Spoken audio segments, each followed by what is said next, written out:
Hello, guys. Welcome back to SoccerBeat. Uh, Great to have you guys here. Make sure you're following us on all our social media platforms, of course. Tips, we're here to talk about Kaizer Chiefs. The game's just finished with AmaZulu. Quite an exciting game. First half was very, very good for Chiefs fans, and then second half, a much different game. What did you make of that first half? Very impressive in the first 10, 15 minutes. Yeah, Mike, it was a game of two halves. Kaizer Chiefs came out gun blazing and they took their chances early on in the game. I like the energy, how they came out, especially in the first half. And you could see that the intention was to get goals as early as possible. And yeah, man, it was a game of two half, entertaining game, nice for the supporters and nice for people at home. Yeah, obviously, Blom gets his first start after returning. Looked to me like he made a massive difference. Definitely brought a lot more calmness there. I think within the first 20 minutes, I saw him win about 5 second balls, a couple jewels. Definitely brought a lot more steel into that Chiefs midfield, got them on the front foot. What did you make of his performance? Yeah, I liked how he played. In the first half, he kept shape and he kept them also playing from the back. He was available, trying to help the centre backs whenever they needed someone, to play from the back. And again, the most important thing in that position is to win your duels and try protect give cover, protect the back four, and that's what he did in the first half. And I don't know why he had to go off, and maybe it's still a question of fitness or match fitness. But yeah, it was a marvel to watch in that first half. Yeah, I mean, I think that's actually where I saw the game change a lot is when they obviously had to take him off. Must have been match fitness, but as soon as he left the field and they brought on the South American in his place, I Yes, felt like they Castillo. lost. Yeah. They lost a lot of impetus in the midfield, and they really struggled to get hold of the game again. Obviously, AmaZulu changed their shape as well, but they definitely started to lose that midfield battle. Tuare started to take control of the midfield, and yeah, I think that had a lot to do with Blom going off the field. They'll have to solve that problem, and hopefully, if he's not match fit to play a full 90, I worry whether he'll be available to play and start again on the weekend, unless they're saving him for that. I think it should be available for the weekend game. It's a big one. It's 2 out of 2 now for Kaizer Chiefs, also for Sundowns. So it's a massive game on Saturday. Yeah, I'm sure. I mean, of course, they'll be happy with the 3 points. The one guy that really actually impressed me tonight, and I wasn't sure of his quality, but Miguel, the centre back, he obviously set up the Yeah. first goal, got an assist for the first goal with a nice pass down the channel, and then got the header as well for the third goal. I was really impressed with him. I thought he was really good on the ball. I didn't realize he was such a solid playmaker and very good in the air as well. I like him a lot. I think he's going to be a good addition to that Chiefs back four. Yeah, and he looks like a leader, someone that leads at that defense. He's a vocal leader and also with his play. He's not afraid to put his body on the line. And, he's that type of a defender. He reminds me of Sergio Ramos a bit. Yeah, no, it was impressive. But again, Sirino steals the limelight. As we said, he's going to be their main attacking threat as we see it for now. That outlet, as we mentioned before, he likes to cheat. He waits for the midfielders to win the ball, and he's sitting on the shoulders of defenders, and they play him in behind. And then a great run by Shabalala. I think actually that goal, I almost give him credit the most because his run takes Mobada away. He's Mobada has to run make a decision away. between yeah, he buys Sirino buckets and buckets of time and gives him time for that finish. If he doesn't make that run, there's no space for that finish. So, yeah, I mean, that combination is looking very good. Yeah, but if you look at their second goal, it's a great team goal. From the build-up down the corner of the right-hand side of Kaizer Chiefs in their defense, how they managed to come up with that ball. And what a pass from River to find the number 10 in that space. And once you play that pass and the team is trying to press high, the defense don't follow and close the gaps in between. You're in for trouble. And yeah, it was a great team goal, and also take nothing away the finish from Serino, top class, top drawer. That's Yeah, the Serino we know. That's the Serino we know. And we never doubted his quality, even though people are questioning his age. And But if you have, you have, Mikey. If you have, you have, no. brother. Yeah, I mean, when you don't see a guy play for a year, you think that maybe it's going to take him a while to get back up to speed, but it hasn't taken him any time at all. Straight back into what he No, does. Yeah, dangerous. if you have, you have. If you have, you have, Yeah, you Mike. don't lose it, man. You don't lose it. Yeah, No, he's on no, fire, no man. chance. Yeah. No And chance. he's going to be rearing to go against Sundowns as well, that's for sure. Jeff, let's go to Yeah, a quick that's for ad break and sure. we got to chat about the second half. Obviously, wasn't as great for Kaizer Chiefs. We'll chat about the second half right after the break. We'll check you guys in a bit. You see, it was this game that turned boys into giants. Even today's aces inherited the name from those who came before. Usabutha lomlilo, buzalwa abaziyo, bazokutshela, lisegazini forever. Betway is giving customers a chance to win big with their 4 to score free weekly prediction. Simply predict the first teams to score in 4 Betway Premiership matches, and you could win 50,000 Rand. Scan the QR code on screen now to enter. Get way more with Betway. Standard T's and C's apply. Welcome back to SoccerBeat, guys. Thanks for joining us again. Make sure you're following us on all our social platforms. We've got TikTok, we got Facebook, we got Instagram, we're everywhere. Make sure you're joining us. We are growing the strongest football community in South Africa.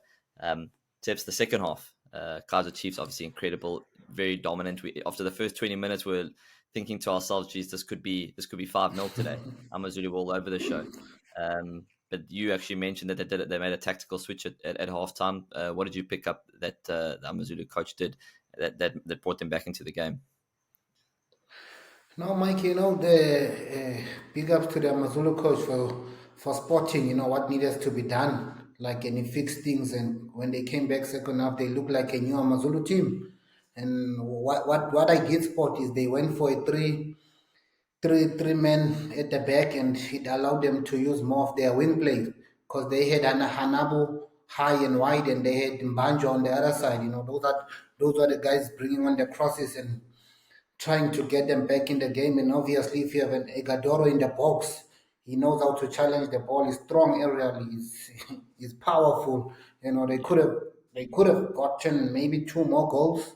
AmaZulu, unlucky for them, but also you must give credit to their coach, even though they lost the game. But the change of formation of shape, it really helped them in the second half. And I think also it caught Chiefs off guard. They were not expecting that from when you are 3 goals down and you go to a 3-man defense. They would thought maybe they're gonna add a striker earlier on and try and push.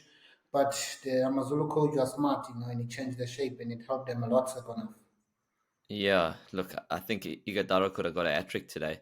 He obviously had that one cleared off the line, and then at the header at the end that hits the post as well. It is the Yeah, he was post, dangerous. Yeah, so as much as the scoreline looks flattering for Chiefs, I think that second half could have turned out very differently. They won't be too happy with the Yeah. way they handled that second half. Why do you think Chiefs couldn't handle the change in formation? Nabi obviously would have seen that they'd gone to the 3 at the back and they lost dominance in the midfield. Do you think? What do you think he could have done to have controlled that AmaZulu the tempo and to get them the Chiefs back into the game? I personally thought maybe they should have brought in earlier a dead center midfield, more like a Zwane, play Blom, Zwane, and Mart to try also to help to double up on the sides in case they needed, them to help their fullbacks to go and double up and help them to stop their crosses. Because it's normal for a winger to be late, to record late sometimes because they try and attack and you're late in tracking back. I thought they should have, but they finished the game also with their 5-man defense. Kaizer Chiefs, they brought on Yeah, given I'll give it. Simango later Yeah, on, yes, to try and help them in the aerial duels with Ighodaro. And again, AmaZulu threw in a second striker, so they had to react to the Kaizer Chiefs bench, and they brought on Simango later on in the game to close shop. yeah. Brought him on with the shop keys to close the shop. But yeah, look, I think that second half wasn't the most convincing, and obviously leading into the big game on the weekend. Did Chiefs give you enough signs in this game that they can put up a fight against Sundowns on the weekend? One thing I like about this Kaizer Chiefs team, they want to attack, they want to score goals, Mikey. Listen, they've scored five now in 2 games, and that's quite impressive. They won 2-1 the first game.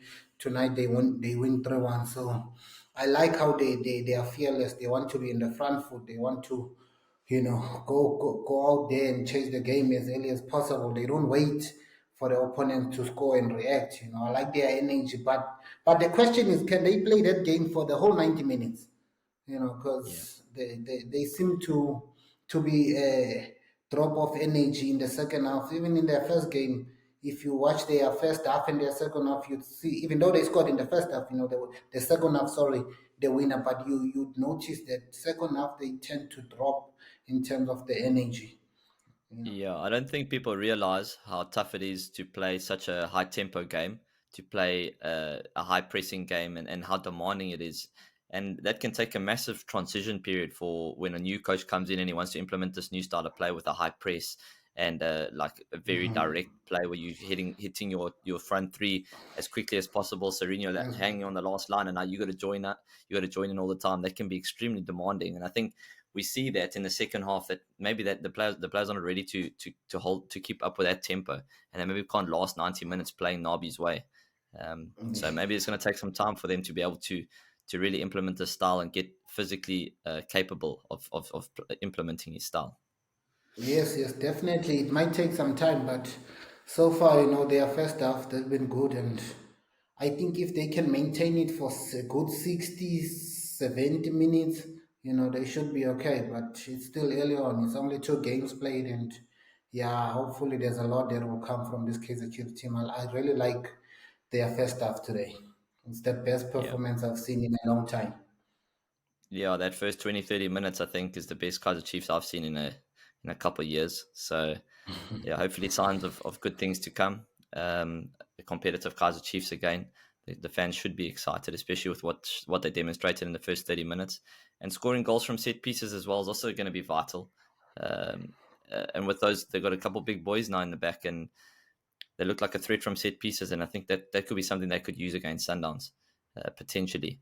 If they're going to struggle to maybe break Sundowns down in terms of possession-based football, they can definitely steal something with a set piece with the big boys they got. Yeah, they do have big boys. And listen, in any season, if your defenders, especially your centre backs, can give you 5 goals, that bails you out. You stand a chance of finishing in a higher position. You just need 5. If you're lucky, 7. I remember we had Tsepo Masilela on set piece. We knew that And it's Morgan almost a goal. And Morgan and Tower. So we Yeah. we knew that if we can't break you down through, open play, we always stand a chance on set pieces. Yeah. No, Rushwan was with me last season, Rushwan Dortley, and that was the one thing I said to him all the time is he's a big boy, he's very physical, he's powerful, but he doesn't get enough goals from set pieces. And I was on his case all the time that he needs to be more of a threat. And hopefully this season he's going to realize that potential because he's very good in the air, especially defensively, but I think he could get more goals going forward. So hopefully he adds that to his game as well. Yeah, thanks, Tips. I think that's all for this one. And then we look forward very eagerly to the big one on Saturday. Amakhosi Positive signs. ajabulile, Mike. Amakhosi ajabulile, Mike. I'm ready for social media to be blowing up about how Kaizer Chiefs are going to win the league this year. So I'll be following very closely the next couple of days. The Kaizer Chiefs fan, they'll be saying they want Madrid. Give us Man City. Yeah, that's the way. Okay, we'll let them enjoy it for the next couple of days, and then we'll see what happens on the weekend. Thank you very much, Mikey. Cool, man. I'll see you soon. Thanks for joining us, guys, and we'll chat soon.